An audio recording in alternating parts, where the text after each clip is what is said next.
स्वराज्याची राजधानी असलेल्या साताऱ्यामध्ये लोकशाहीर अण्णाभाऊ साठे यांनी आपल्या साहित्यामुळे एक नाव कमावलं. गरिबाचा आवाज, मजुराचा आवाज म्हणून त्यांना ओळखलं जातं. संयुक्त महाराष्ट्राच्या लढाईत त्यांनी एक आग अशा प्रकारची उभी होती की त्यांनी अनेकांना स्फुरण मिळालं होतं. त्या लोकशाहीर अण्णाभाऊ साठेंच्या पुतळ्याचं अनावरण करताना मला अतिशय आनंद झाला. साहेब, 2 मंत्री, साधारण 5 मंत्री, सगळे मंत्र्यांनी तुम्ही विश्वास टाकला, तो विश्वास खऱ्या अर्थानं सार्थ ठरलेला दिसतं. कसं बघताय? आजचा जो कार्यक्रम आहे विशेषतः 30 लाख घरांचं जे काम असतं याकरता मी ग्रामविकास मंत्री एकनाथ शिंदे यांचं मनापासून अभिनंदन करून रेकॉर्ड केलं. एका वर्षात 5 लाख घरं देशामध्ये पुढे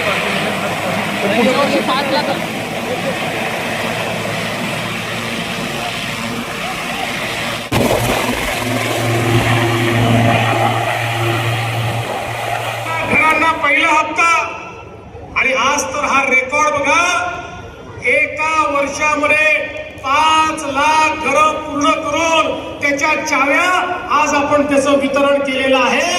हा देशातला रेकॉर्ड महाराष्ट्राने पूर्ण केला आहे.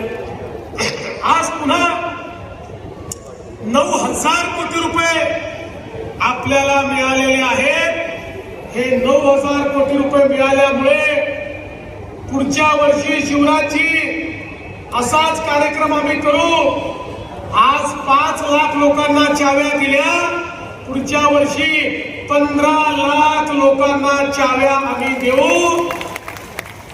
आणि बंधू भगिनींनो, अरे गरीब कल्याणाचा विचार तर अनेक लोक मांडत होते, पण मोदीजी बघा 30 लाख घरं म्हणजे 1.25 कोटी लोकांना त्यांच्या घरावर छत मिळत आहे.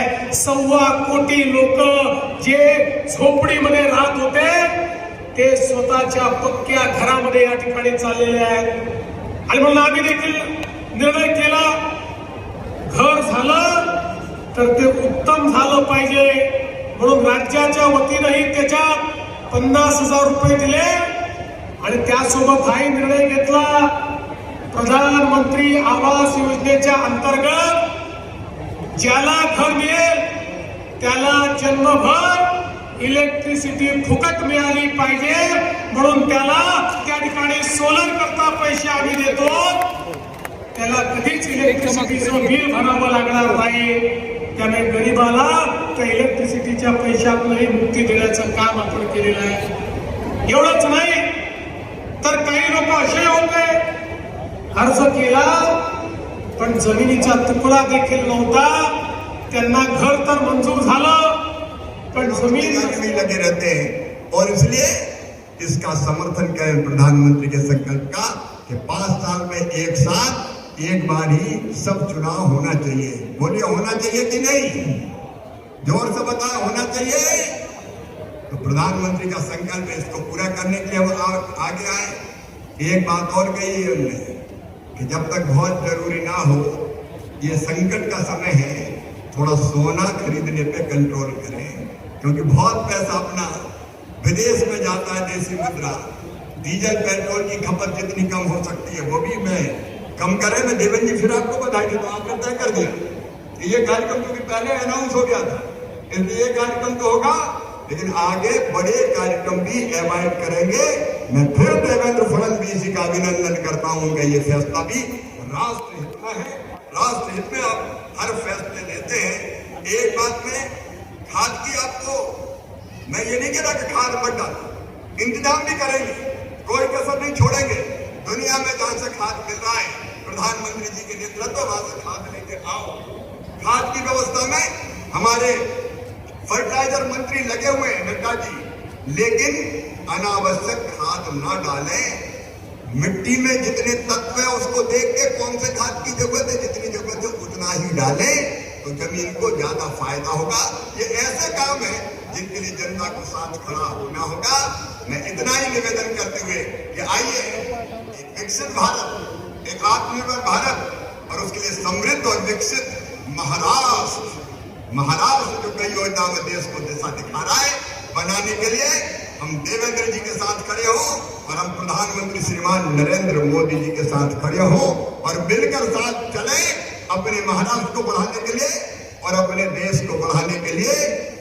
ये संकल्प हम जरूर करें और ये संकल्प लेने के लिए मेरे साथ दोनों हाथ ऊपर उठा के दोनों मुट्ठी बांध के जनता भी तय करे कि हम सरकार के साथ हर राष्ट्र हितैषी फैसले के साथ खड़े हैं और हम प्रधानमंत्री जी का भी साथ देंगे और देवेंद्र जी का भी साथ देंगे। दोनों हाथ ऊपर उठा के दोनों मुट्ठी बांध के मेरे साथ बोले भारत माता की, भारत माता की, भारत माता की। बहुत बहुत धन्यवाद, प्रणाम, नमस्कार। फिर जल्दी मिलने आऊंगा क्योंकि तुमसे मिलने को जी करता है रे बाबा। धन्यवाद सन्माननीय शिवराज सिंग चौहान साहेब। यानंतर या विचारपीठावरती तुम्हा सर्वांशी संवाद साधतात महाराष्ट्राच्या ग्रामीण भागाच्या विकासाचं स्वप्न पाहणारे लाडक्या बहिणींचे लाडके भाऊ, आपल्या सर्वांचे लाडके मुख्यमंत्री सन्माननीय देवेंद्रजी फडणवीस साहेब आपल्या सर्वांशी बोलतात। सातारकर दोन्ही हात वरती करूया, जोरदार ताली वाजवूया आदरणीय देवेंद्रजी फडणवीस साहेबांसाठी। बोलतायत मुख्यमंत्री देवेंद्रजी फडणवीस। हिंदवी स्वराज्याचे सरसंस्थापक छत्रपती शिवरायांना मानाचा मुजरा करतो। भारतीय राज्यघटनेचे शिल्पकार भारतरत्न डॉक्टर बाबासाहेब आंबेडकर यांना मानवंदना अर्पित करतो।